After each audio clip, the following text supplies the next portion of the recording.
لیکن ہم بلا وجہ ہی لوگوں سے اگر بیزار رہیں، کیوں؟ دل میں بوجھ ہے، عداوتیں ہیں، آپ یقین کریں دل ہو جائے نا صاف، نیند سکون کی آتی ہے۔ دنیا میں سب سے زیادہ مطمئن وہ بندہ ہے اللہ نے جہاں رکھا ہے وہاں راضی ہے۔ چلو ایک بات بتاؤ مجھے، ہم جس قبیلے میں پیدا ہوتے ہیں وہ قبیلہ ہماری مرضی کا ہوتا ہے کہ رب کی مرضی کا؟ جلدی جلدی بتاؤ، اتنی دیر نہ کرو، کس کی مرضی ہوتی ہے؟ تو پھر جو قبیلہ اللہ نے میرے اور آپ کے لیے پسند کیا، ہم کیوں نہیں پسند کرتے؟ جو دادا نانا چچا ماموں اللہ نے میرے لیے پسند کی، یہ رشتے اللہ نے بنایا ہے نا، تو ان سے آوازار ہے، تو ان سے تنگ ہے۔ وجہ جو اللہ نے تیرے لیے پسند کیا اسے پسند کر۔ حضرت ابراہیم ابن ادم رحمت اللہ علیہ ایک دفعہ مریدوں کے بیچ بیٹھے تھے، تو آپ فرمانے لگے دنیا میں جو کچھ ہو رہا ہے میری مرضی سے ہو رہا ہے۔ بعض بندے پریشان بھی ہو جاتے ہیں جلدی کہ اتنا بڑا دعویٰ کر دیا ہے، تو آپ ہنس پڑے، فرمانے لگے اگلی بات بھی سن لو پھر کوئی تبصرہ کرنا۔ فرمانے لگے جو کچھ ہو رہا ہے میری مرضی سے ہو رہا ہے، کیونکہ میری وہی مرضی ہے جو میرے رب کی مرضی ہے۔ میں نے اپنی مرضی اپنے رب کی مرضی میں فنا کر دی۔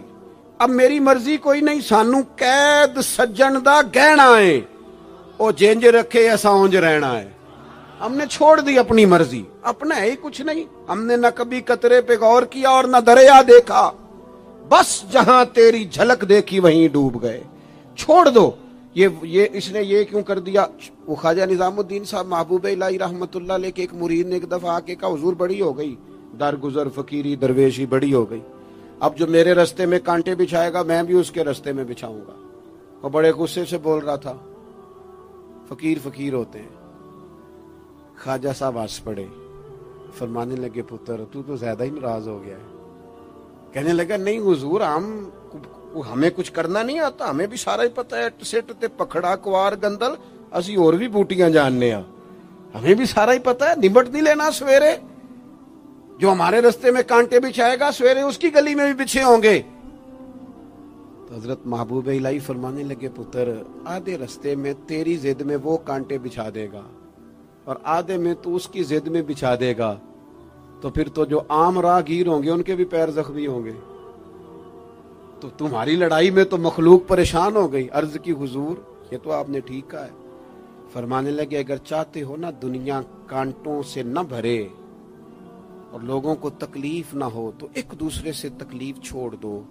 یہ مت سمجھنا تیرا ایک بندے سے اختلاف ہے، تیرا ایک سے اختلاف ہوتا ہے اس کے اثرات دائیں بائیں بھی جاتے۔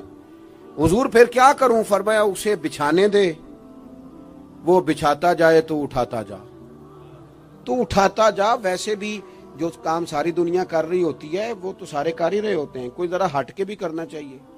جتن جتن تے ہر کوئی کھیڈے، جتن جتن تے ہر کوئی کھیڈے، تو ہارن کھیڈ فقیرا، جتن دا مل کوڈی پیندا ہی ہارن دا مل ہیرا۔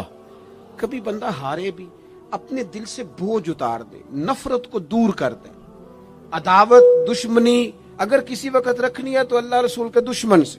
اشداء علی الکفار، اپنوں کے لیے کیا ہے، خوش عقیدہ کے لیے کیا ہے، رحماء بینہم۔ میرے عزیز ترمذی میں حدیث ہے، اپنی بات کو حوالہ دے کے مضبوط کر دوں، ترمذی میں حدیث ہے، نبی پاک علیہ الصلوۃ والسلام نے حضرت انس بن مالک سے فرمایا تھا، اے انس، اے میرے بیٹے، تم سے ہو سکے تو صبح اس حال میں کرنا کہ تمہارے دل میں کسی کا بغض نہ ہو۔ اور اگلے لفظ حدیث کے یہ ہیں، حضور فرمانے لگے یہ میری سنت ہے، یہ میرا طریقہ ہے، اپنے دلوں کو عداوتوں سے پاک کریں۔ اور پانچویں بات، اور بس اسی کے آگے پیچھے میں نے اپنی بات کو سمیٹ دینا ہے، میرا مضمون مکمل ہو گیا۔ حضور کی ایک بہت بڑی سنت، نبی پاک علیہ السلام کی ایک بہت بڑی ادا، وہ پتہ کیا ہے؟ وہ ہے دوسروں کا احساس کرنا، دوسروں کے بارے میں سوچنا، دوسروں کا خیال کرنا۔ میں ابھی آ رہا تھا تو میری گاڑی کے ساتھ کچھ دوستوں نے دوڑنا شروع کر دیا۔ میں جو ہوں مجھے اس کا پتہ ہے، میں ہمیشہ دوستوں سے کہتا رہتا ہوں آپ بزرگوں کے ہاتھ چومیں، اللہ والوں کی اچھی بات ہے، آپ کو فائدہ ہوگا۔ میرے جیسے گناہگار کے ہاتھ چوم کے آپ کو کیا ملے گا؟ کوئی نتیجہ نہیں نکلے. ہاں آپ کوئی میری بات مان لیں اور اس پر عمل شروع کر دیں تو رب کریم کی رحمت صبح قیامت ممکن ہے یہ کہہ دے یہ تیری وجہ سے اس نے شروع کیا تھا، جا تیرے گناہ بھی معاف کیے. یہ جو ذوق ہے نا، اب ایک بندہ گاڑی کے پیچھے بھاگ رہا ہے تو مجھے اتنی سخت تکلیف ہو رہی تھی، میں نے کہا یار کیا ضرورت، دیکھو نا بیچارہ گرمی کا موسم ہے، پیاس لگے گی اور پسینہ آئے گا، کیوں بھاگ رہا ہے؟ میری مجبوری بھی ہے، گاڑی کو تو چلنا ہے. جب تک ہم احساس پیدا نہیں نہ کرتے، میرے قبلہ عالم فرمایا کرتے تھے کہ تیری گاڑی کے آگے سے کوئی غلط کراس کر گیا اور دوڑ کے گزر گیا اور کوئی سخت جملہ بھی کہہ گیا ہے، اس پر بھی تنقید نہ کر، تو اپنے دل میں اس کا احساس پیدا کر، سوچ کے ہو سکتا ہے اسے گھر میں کوئی ایمرجنسی ہو گئی ہو. اپنی سوچوں کو مثبت کریں. آپ دوسروں کا احساس بھی اپنی طبیعت میں پیدا کریں، دوسروں کے بارے میں بھی سوچیں. میں یہاں ماشاءاللہ سٹیج پہ بیٹھا ہوں، بڑا نرم ماحول ہے، بڑا کچھ ہے، لیکن جو دوست پیچھے دیوار کے ساتھ کھڑے ہیں نا، جن کو جگہ بیٹھنے کی بھی نہیں ملی اور کھڑے ہونے کی بھی صحیح کر کے نہیں ملی، ان کا بھی احساس پوری طرح. اور میرے خیال میں سب سے زیادہ مہمان خصوصی بھی وہی ہیں آج کی ہماری محفل کے، جو زیادہ مشکل میں بیٹھے. احساس اپنی کہاں تک احساس کرنا ہے؟ لو حدیث پاک سنو. اللہ کے محبوب علیہ السلام فرماتے ہیں میں نماز پڑھانے کھڑا ہوتا ہوں، نماز.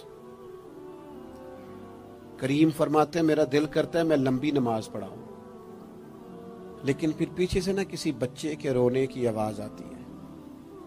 دل تھا لمبی پڑھاؤں، بچہ رو پڑا تو مجھے خیال آتا ہے اس کے رونے سے اس کی اماں کو تکلیف ہو رہی ہوگی، میں نماز چھوٹی کر دیتا ہوں.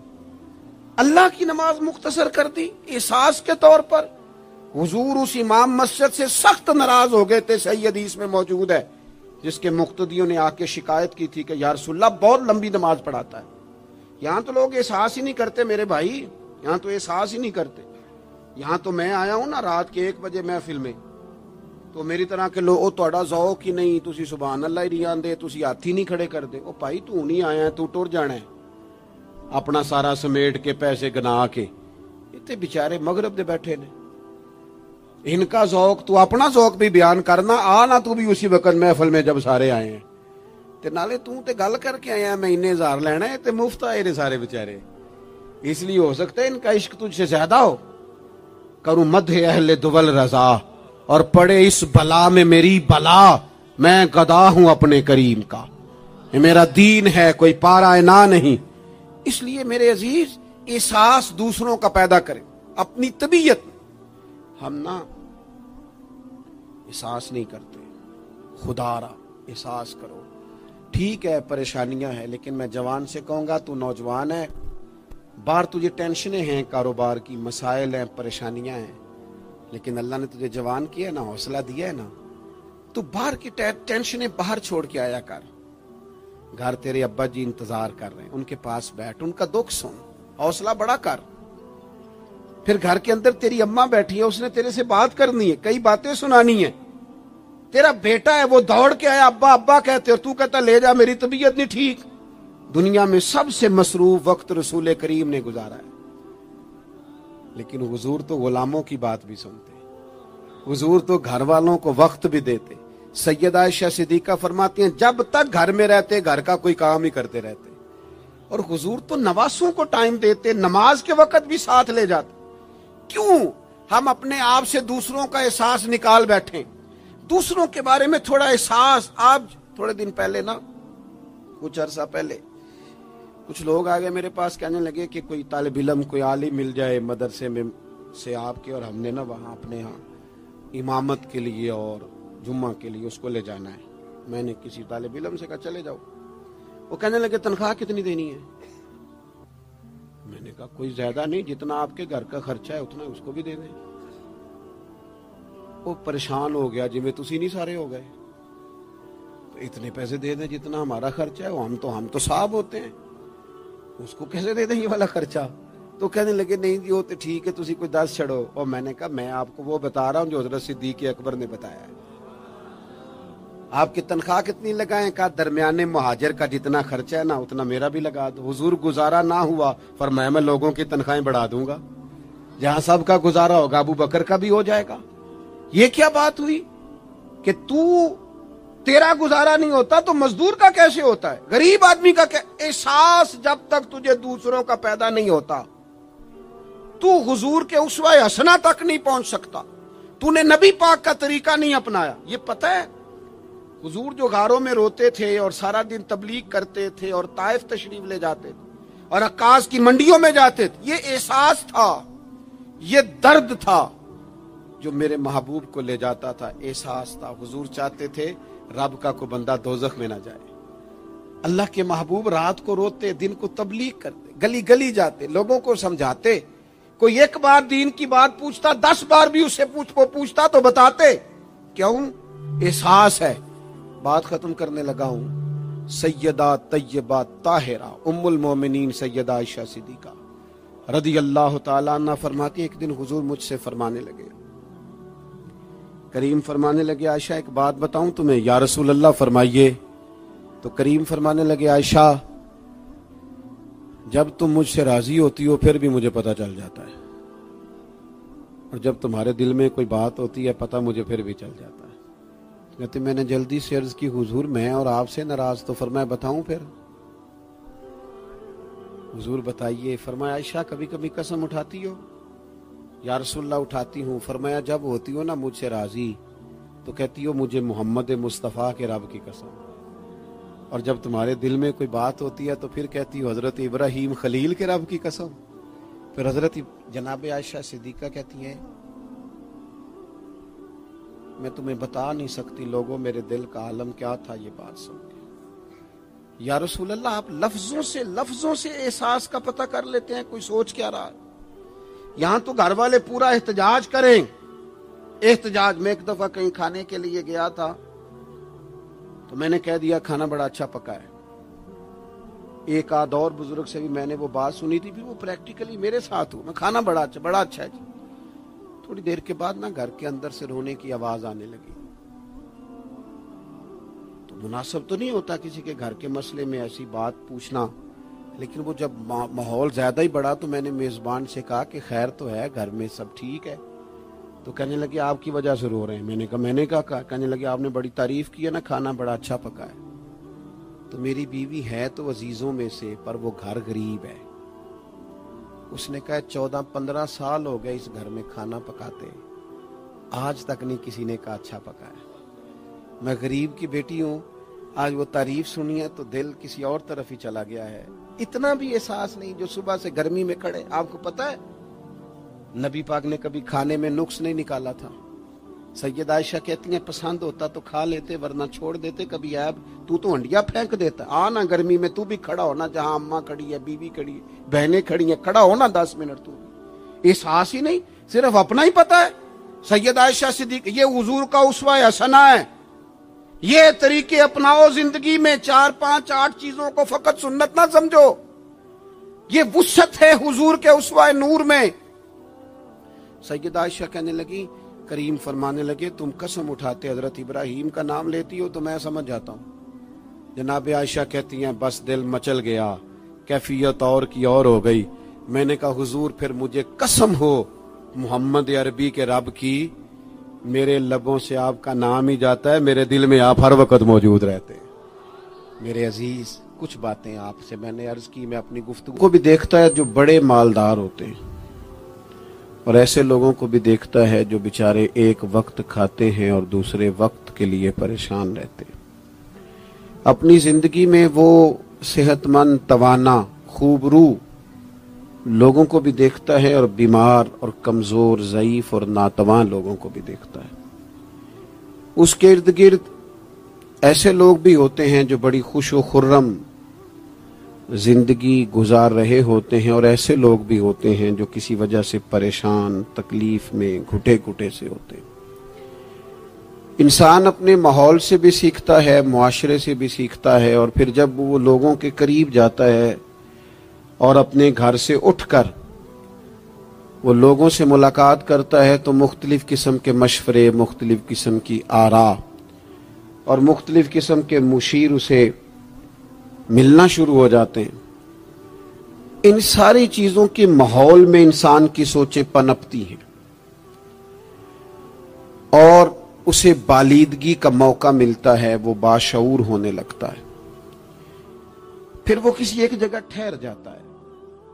بعض اوقات کسی مالدار کی طرف دیکھ کر پوری طرح رک جاتا ہے اور سوچتا ہے کہ نہیں، میں پیسہ ہی کماؤں گا تو پھر ہی ٹھیک ہے۔ بعض اوقات کسی مشہور آدمی کو خوش قسمت سمجھ لیتا ہے اور پھر وہ کوشش کرتا ہے کہ جتنے بھی جتن کیے جائیں کسی بھی طریقے سے شہرت حاصل کی جائے۔ وہ اس طرح کر کے ہماری ملت کے جوان بھی، ہمارے لوگ بھی، پھر میں نے ایسے لوگوں کو بھی دیکھا ہے جو اگرچہ بہت بڑے کسی ادارے سے پڑے ہوئے تھے اور مالدار تھے اور وزادار تھے، اور انہوں نے یہ دیکھا کہ پاکستان میں آ کر، یہاں پہنچ کر مجھے خدمت کا کام کرنا چاہیے، آئے، اچھی نیتوں کے ساتھ آئے ہوں گے، کوئی ان کے پیچھے نیک مقاصد ہی ہوں گے، لیکن جب انہوں نے پاکستانی سیاست کا ماحول دیکھا نا، تو پھر نہ ڈگریاں نہ تعلیم، کچھ بھی نہیں، وہ جس طرح کا ماحول تھا اسی طرح کے بن گئے، روایتی ہو گئے۔ کسی نہ کسی کے پیچھے یوں ہی لوگ لگ جاتے ہیں اور طرز زندگی اختیار کرتے ہیں۔ ہمیں لگنا ہوتا ہے کسی نہ کسی کے پیچھے، ہم پیروی کرتے ہیں لوگوں کی، لوگوں کو دیکھتے ہیں، اس حساب سے ہم اپنے آپ کو مرتب کرتے ہیں۔ پھر میرے بھائیوں، ایک مسئلہ اور بھی ہوتا ہے، انسانوں میں صرف خوبیاں نہیں ہوتی، عام انسانوں میں بشری کمزوریاں بھی ہوتی ہیں۔ ہم بعض اوقات کسی کے پیچھے چلتے ہیں تو تعریفوں کے پل باندھتے ہیں، محبتوں اور عقیدتوں کا لمبا چوڑا اظہار کرتے ہیں، پھر تھوڑا سا ٹائم گزرتا ہے اور تھوڑا سا قرب ملتا ہے تو پھر ہمیں اس بندے میں خامیاں نظر آنی شروع ہو جاتی ہیں۔ کورے ورک کتاب نہیں ہوندے، پتھر دل گلاب نہیں ہوندے، سجنا پہلو ہی سوچ کے لائیں پھر یاراں نال حساب نہیں ہوندے۔ سوچتے نہیں، سمجھتے نہیں، غور نہیں کرتے، جذباتی فیصلے کرتے ہیں، ماحول جذباتی ہے۔ یا آپ دیکھیں نا، میں کسی جگہ پہ پہنچتا ہوں تو رکنا، بیٹھنا، چلنا پھرنا دوست مشکل کر دیتے ہیں، 1 منٹ کے لیے کہیں کیمرہ بند نہیں ہوتا۔ آپ بڑے تھکے ہوئے بھی ہوں تو آپ صحیح کر کے کہیں بیٹھ نہیں سکتے، چونکہ آپ کی چاروں جانب تو کیمرہ چل رہا ہے، کیسے بیٹھے؟ نبی کی زندگی بہترین نمونہ ہے، ایک کامل اسوہ حسنہ تمہیں دیتے ہیں، کامل، مکمل۔ نبی پاک علیہ الصلوۃ والسلام کا جو وجود اطہر ہے نا، ایسا وجود اس کے اندر اللہ تعالیٰ نے ظاہری اور باطنی، یہ دیکھیں میں کسی جوش سے نہیں بول رہا، میں بڑی ہوش سے بات کر رہا ہوں، آپ سے بھی گزارش کرتا ہوں ہوش سے سننا۔ یہ بات میں درجنوں اور بیسیوں کتب کا نچوڑ آپ کے سامنے رکھ رہا ہوں۔ اللہ تعالیٰ نے نبی پاک علیہ الصلوۃ والسلام کے اندر ظاہری باطنی ساری خوبیاں بھر کے اپنے محبوب کو دنیا میں مبعوث فرمایا ہے، نہیں کھلا دیے، وہ جس راہ چل دیے ہیں کوچے بسا دیے۔ بعض لوگ، ناراض نہ ہونا مجھ سے، بعض لوگ ہنستے ہیں، سونا نہیں ہنستے، ہنستے ہیں پر سونا۔ سیدہ طیبہ طاہرہ حضرت عائشہ صدیقہ فرماتی ہیں حضور مسکراتے تھے لیکن اس مسکرانے میں بھی عجیب وزاداری تھی، ہنستے تھے کھل کھلا کے نہیں ہنستے تھے، اس میں کہا نہیں لگتا تھا، آوازیں نہیں پیدا ہوتی تھی، یعنی سونا ہنس بھی جاتے تھے لیکن اس کے اندر بھی عجیب لطافت تھی۔ وہ کیسا ہنسنا تھا؟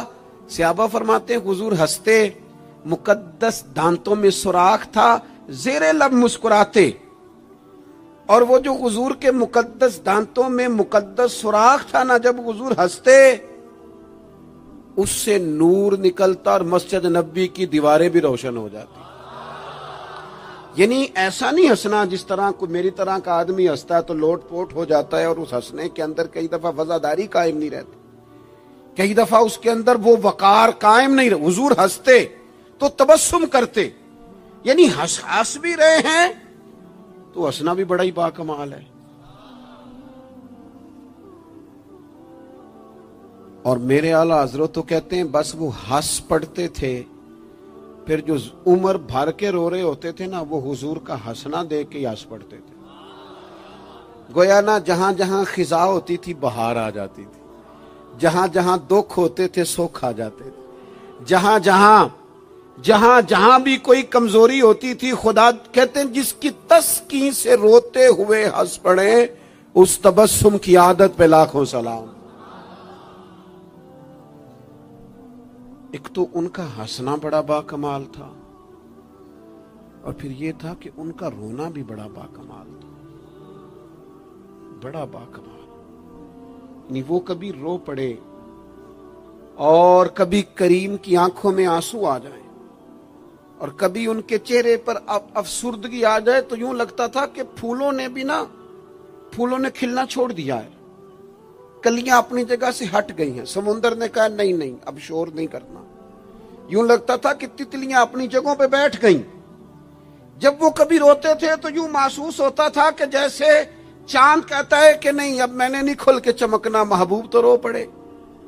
اور کبھی کریم روئے، آنکھوں میں آنسو آئے، تو ان کے رونے میں حسن اتنا تھا، کمال اتنا تھا کہ جبریل امین آئے اور آ کے عرض گزار ہوئے، یا رسول اللہ سارے بھید جاننے والا رب پوچھتا ہے کریم سے پوچھو نا، محبوب سے پوچھو نا روئے کیوں ہیں؟ یہ رو پڑے ہیں کیوں روئے ہیں؟ سارے بھید جاننے والے مالک کیوں روئے؟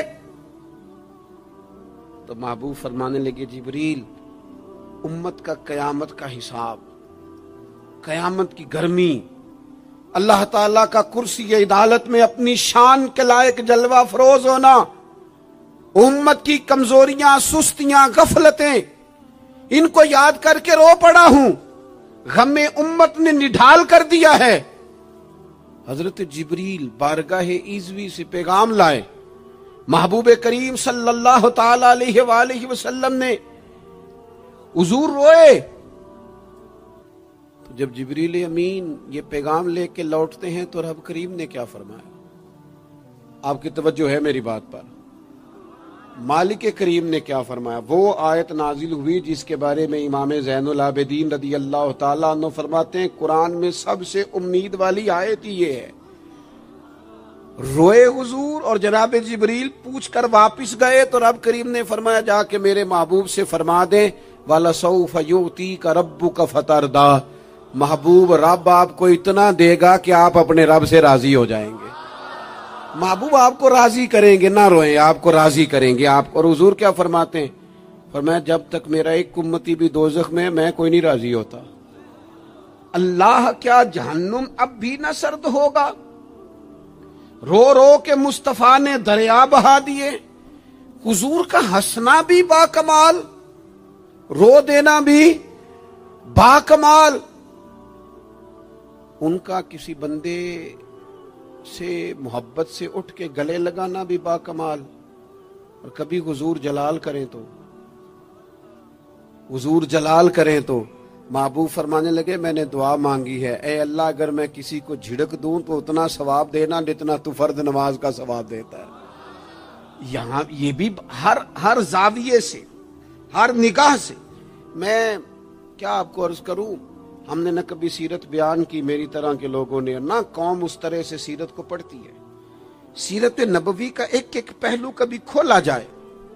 یہ جو زمانے میں بے چینی پائی جاتی ہے نا، بے قراری پائی جاتی ہے، اور ذہنی انتشار ہے، اور فکری الجھاؤ ہے، اور ٹوٹتی بکھرتی سوچیں، یہ ساری ختم ہو جائیں، ایسا ٹھہراؤ نصیب ہو، جینے کا بھی مزہ آئے اور مرنے کا بھی مزہ آئے۔ اگر حضور کی سیرت مقدسہ کو سمجھا جائے تو محبوب کی زندگی ہر طرح سے کامل ہے، مکمل ہے، اکمل ہے۔ آپ کہیں بھی اور جائیں گے، یہ آج کل موٹیویشنل اسپیکرز کا دور ہے، ہمارے بچے جدید پڑھے لکھے وہ کہتے ہیں میں فلاں موٹیویشنل اسپیکر کے پاس جاتا ہوں، جائیں آپ۔ بہت سارے لوگ ایسے ہیں انہیں کہیں تو وہ باز نہیں آتے، وہ تجربہ کر کے باز آتے ہیں، اور بالخصوص نئی نسل جو ہوتی ہے وہ بزرگوں کے تجربوں سے فائدہ نہیں اٹھاتی، وہ اپنے الگ سے تجربے کرنا چاہتی، اس کا بھی بڑا خطرناک نتیجہ برآمد ہوتا ہے۔ تو کوئی بندہ بھی جو آپ کو موٹیویٹ کرتا ہے نا کتاب و سنت کے بغیر، کوئی بھی آپ کو موٹیویٹ کر رہا ہے، وہ کیا کچھ کہہ رہا ہے، کیا کر رہا ہے، وہ کبھی بھی آپ کو تعلیم صحیح نہیں دے سکتا. کیوں؟ اس لیے کہ جو تعلیم وحی الہی کے بغیر ہوتی ہے وہ ناقص ہوتی ہے. انبیاء کی تعلیم وحی الہی کے ساتھ. لہذا اگر کوئی آدمی آپ کو موٹیویٹ کرتا ہے کتاب و سنت کے ساتھ, وہ آپ کو درست سمت لے کے جائے گا, ورنہ تو ہر آدمی آپ کو الجھا دے گا. میرے بھائی, نبی پاک کا اسوہ حسنہ. ہمارے ہاں لوگوں نے سنت شریعت سمجھ کس کو لیا ہے؟ ہمارے ہاں لوگوں نے سنت شریعت سمجھا ہے صرف پگڑی باندھ لی. بہت عظیم سنت ہے امامہ باندھنا. بعض لوگوں کا خیال ہے صرف داڑھی رکھنا, داڑھی بہت عظیم سنت, بہت عظیم سنت, انبیاء کرام کی پسند ہے. اور آپ کو پتہ ہے اللہ تعالیٰ نے عورتوں کو داڑھی دی ہی نہیں, یہ مرد کا زیور ہے. ہاں یہ مردانہ کام ہے, داڑھی مرد کا زیور. اور پھر یہ آپ کے جسم کا حصہ ہے, داڑھی کا وزن کوئی نہیں ہوتا. پوچھ لیں جنہوں نے بڑی رکھی ہے, بے شک ان سے بھی پوچھ لیں. یہ وجود کا حصہ ہے, اس کا کوئی وزن, کوئی پریشانی. اور ایک اور بات نوجوانوں آپ سے کہہ دوں چلتے چلتے, بغیر داڑھی کے آپ سونے لگ رہے ہوں تو لوگ کہیں گے پیارے لگ رہے ہو, اچھے لگ رہے ہو, خوبصورت لگ رہے ہو. اور داڑھی کے ساتھ اگر کسی کو پیارے لگو نا, تو جو تعریف کرے گا وہ تو تعریف ہی بڑی روحانی قسم کی ہے, وجدانی. یعنی آپ داڑھی کے ساتھ اچھے لگیں تو لوگ کہتے ہیں کتنا نورانی چہرہ ہے. اب دیکھو اس تعریف کے پیچھے جو جملوں کی ترتیب ہے اس میں حسن کتنا. داڑھی, امامہ, سفید لباس, اور پھر یہ کہ مسواک کرنا بڑی اعلیٰ سنت ہے, میٹھا کھانا بڑی اعلیٰ سنت. لیکن یہی 4-5 سنتیں نہیں میرے بھائی حضور کی. یہ بہت بڑا مسئلہ ہے. بعض لوگ سمجھ فلاں جی سنت شریعت پہ عمل کرتا ہے, کیا کرتا ہے کہ داڑھی پگڑی والا ہے. وہ خدا کے بندے, یہ عظیم سنت ہے, کون اس کا انکار کر رہا ہے. لیکن نبی پاک کا تو اسوہ حسنہ ہے, اس کے پیچھے تو پوری زندگی ہے. ادھر دیکھو میرے. اچھا پھر ایک اور بات, بعض لوگ سمجھتے ہیں میٹھا بولنا صرف سنت ہے اور اخلاق کی علامت ہے, صرف میٹھا بولنا. آپ نے ناراض نہیں ہونا, میٹھا تو بعض بندے اپنے مطلب کے لیے بھی بولتے ہیں, وہ کام نکلوانے کے لیے بڑا میٹھا میٹھا بول رہے ہوتے ہیں. اور سنو میرے بھائی, صرف میٹھا بولنا ہی سنت نہیں, ہمیشہ سچ بولنا سنت ہے. ہمیشہ صحیح بات کرنا, دیانتدار رہنا. تو سمجھتا ہے 4, 5, 6, 8 چیزیں ہی سنت ہیں؟ او خدا کے بندے, نبی پاک کی جو ادا سب سے پہلے دنیا کے سامنے آئی, اور حضور کی جس ادا سے, سنت سے لوگوں کو سب سے پہلے واقفیت ہوئی. شور نہیں پڑ جاتا کسی چیز کا دنیا میں, معاشرے میں, فلاں بندہ یہ کرتا ہے, فلاں ایک بندے کا ایک چیز تعارف بن جاتی ہے. تعارف, کوئی چیز لوگوں کے وجود کے ساتھ, نام کے ساتھ سابقہ لاحقہ بن جاتی ہے. جو چیز سب سے پہلے جس سے لوگوں نے میرے نبی پاک کا تعارف کیا اور لیا, ادھر دیکھو نوجوانوں میری طرف, جس چیز سے سب سے پہلے حضور کی جس ادا سے لوگ واقف ہوئے تھے, وہ تو صادق اور امین ہونا ہے. سب سے پہلے لوگ واقف ہوئے تھے کہ ہمیشہ سچ بولتے ہیں, ہمیشہ سچ. ملت کا جوان تو لوگوں کو ہنسانے کے لیے جھوٹ بولتا ہے, کوئی فائدہ نہیں, کوئی فائدہ نہیں. جھوٹ بولنے کے لیے ڈینگے مارتے ہیں, بڑکے مارتے ہیں, میں یہ ہوتا ہوں, میں وہ ہوتا ہوں. جھوٹ بولتے ہو, کیوں زیادتیاں کرتے ہو اپنے ساتھ؟ نبی پاک علیہ السلام کی تو پہلی ادا, پہلی سنت جس سے لوگ واقف ہوئے وہ صادق اور امین ہونا ہے. اور لوگ کمزوری دکھاتے ہیں. میں آپ سے عرض کروں, آج پتہ ہے میرے ملک کا حال کیا ہے؟ آج اتنے درد میں ہیں لوگ, اتنی تکلیف میں ہیں. امیر لوگ تو پیٹرول پہ بحث کرتے ہیں, پیٹرول پہ زیادہ تر وہ لوگ بحث کرتے ہیں جن کی گاڑیاں بڑی ہوتی ہیں. غریب پیٹرول پہ بحث نہیں کرتا, وہ تو کہتا ہے کرایہ 10 روپے بڑھ گیا بس کا, کیونکہ اس کو تو بس میں آنا جانا ہے, پیٹرول سے تو اس کا لینا دینا نہیں. یہ تو امیروں کی باتیں, تگڑے لوگوں کی باتیں. یہ سارا عالم اس ملک کا سب سے بڑا مسئلہ نہ قانون کا ہے, نہ معیشت معاشرت کا ہے. اس ملک کا سب سے بڑا مسئلہ دیانتداری کا ہے. یہاں اگر دیانتداری ہو جائے, سچ بولنے والا, بات کرنے والا سچ بولے. اذان سن لیں جی پہلے. ڈاکٹروں کے بارے میں رائے کیا ہے؟ چلیں بتائیں وابڈا والوں کے بارے میں رائے کیا ہے؟ آپ اپنی بھی ایک مولویوں پیروں کے بارے میں رائے کیا ہے؟ بس یہی حال کیا گیا، الا ماشاءاللہ بد اعتماد کر دیا گیا۔ ایسا نہیں ہے کہ صرف کسی ایک گروہ ایک طبقے کے بارے میں بددیانتی کو فروغ دیا گیا، جھوٹ کو۔ آج بھی کسی بھی شخص کو آپ لے لیں، اس کے بارے میں سچائی سے زیادہ جھوٹی خبریں زیادہ پھیلائی جاتی ہیں۔ افواہوں کا دور اپنی زندگی میں جوانوں سچ بولو، دیانتداری کا مظاہرہ کرو۔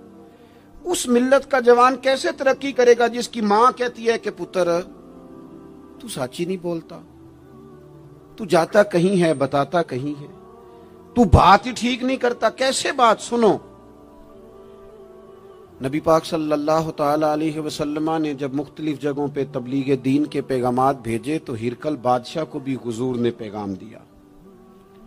بڑا سیانہ آدمی تھا، سمجھدار تھا، معاملہ فہم تھا۔ اس نے کہا میں کوئی جذباتی فیصلہ نہیں کرتا، کچھ چیزوں کے حضور کے بارے میں کچھ چیزوں کے سوالات میرے ذہن میں ہیں۔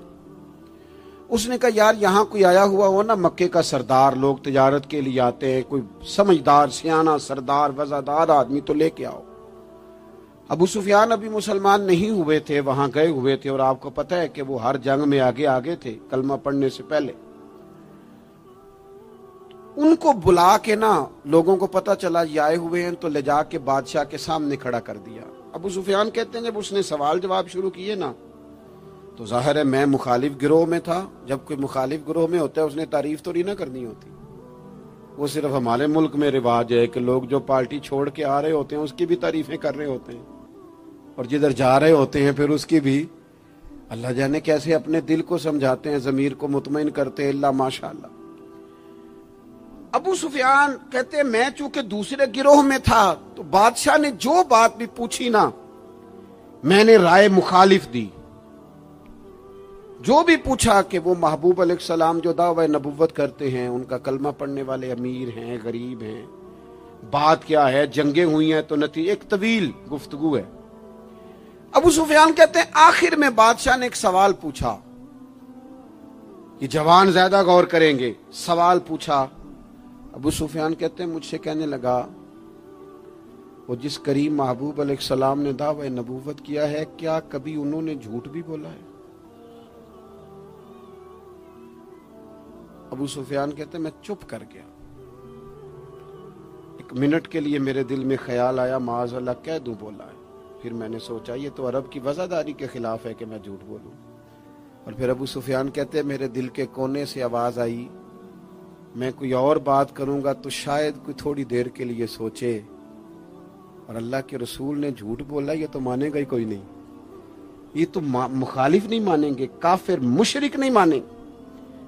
بادشاہ کہنے لگا سوچتے کیا ہو، بتاؤ کیا کبھی انہوں نے جھوٹ بولا ہے؟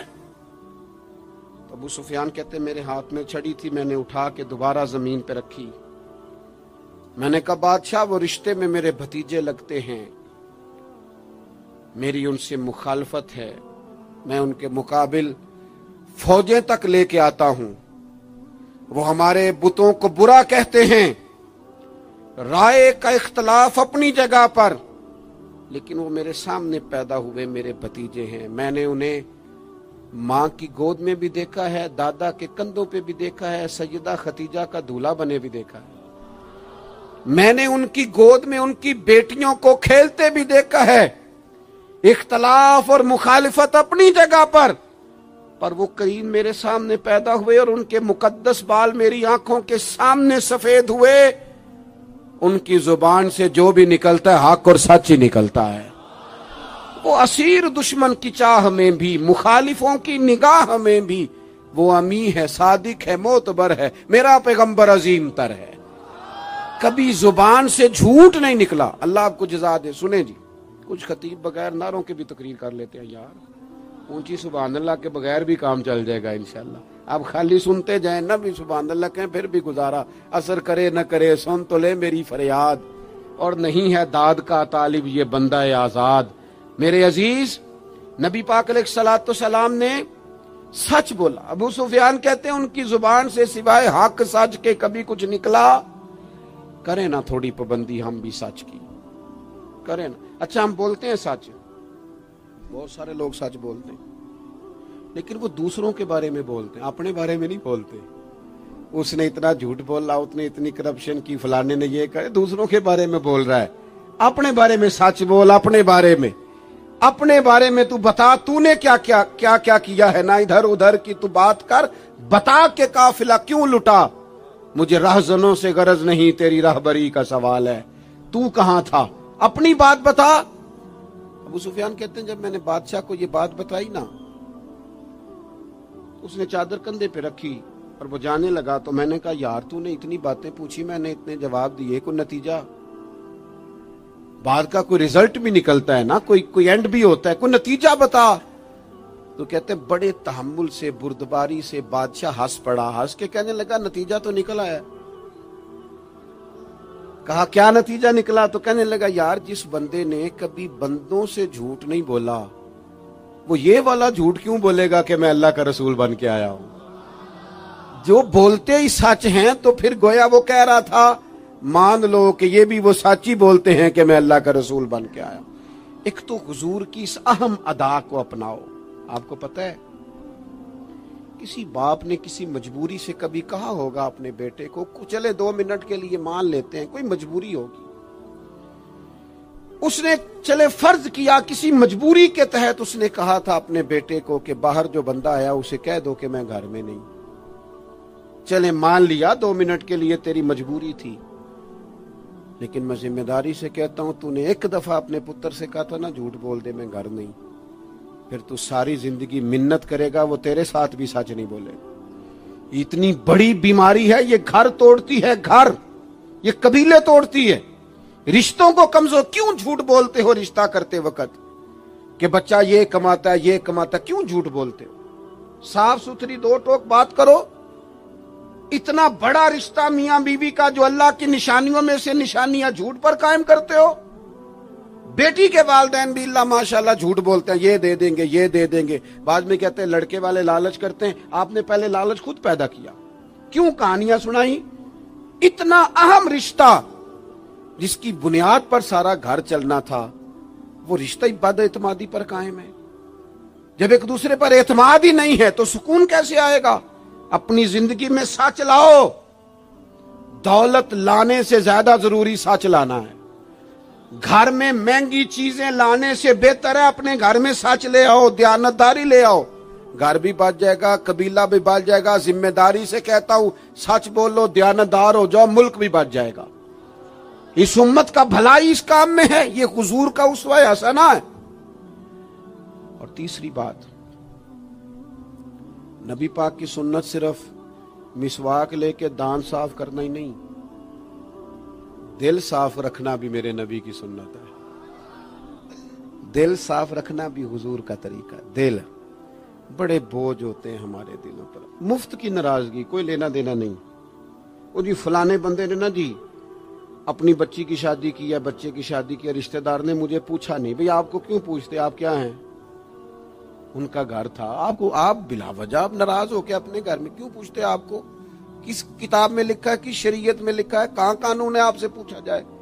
وہ فلانے بندے نے میرے بارے میں بات کی ہوگی. اور یار تو اتنا اہم نہیں ہے ساری دنیا تیرے خلاف باتیں کرے, تو مفت میں ٹینشن لے گیا ہے. وہ جو 2 بندے دور کھڑے ہیں وہ کوئی اور بات کر رہے ہیں, تیری نہیں کر رہے. مفت میں اپنے دلوں میں بوجھ, مفت میں بدگمانیاں. اور جی فلانا بندہ امیر ہو گیا, کیسے ہو گیا؟ یہ تیری ڈیوٹی ہے, تیری ذمہ داری ہے. میرے اعلیٰ حضرت فاضل بریلوی رحمت اللہ لکھا ہے, حسد کرنے والا بندے پر اعتراض نہیں کرتا, حسد کرنے والا اللہ تعالیٰ کی تقسیم پر اعتراض کرتا ہے. معاذ اللہ ثم معاذ اللہ. وہ تو کہہ رہا ہے اسے نہیں ملنا چاہیے تھا, مجھے ملنا چاہیے تھا. آپ جب اتنی زیادہ عداوتیں پیدا کر لیتے ہیں, آپ کیوں نہیں اس چیز سے خوش ہوتے جو نظام میرے رب نے بنا دیا ہے؟ اتنی بڑی اللہ کی مخلوق ہے, لیکن ہمیں لوگ اچھے ہی نہیں لگتے. جس سے پوچھ لو وہ ناراض ہی ہے. ہر بندہ کسی نہ کسی سے ناراض ہے, شکوے کر رہا ہے. وہ چھوڑ دے یار, میں کسی شخص سے بیزار نہیں ہو سکتا, ایک ذرہ بھی تو بیکار نہیں ہو سکتا. جسے اللہ نے بنایا ہے وہ بیکار. میں بد عقیدہ بد مذہب کی بات نہیں کر رہا. وہ پھر دہراتا ہوں, ایک تو حضور کی زندگی کامل ہے, مکمل ہے, اسے پڑھو. جس زاویے سے ہنسنا بھی با کمال ہے, رونا بھی بڑا قیمتی ہے. جس زاویے سے پڑھو گے کمال ہی کمال. اور پھر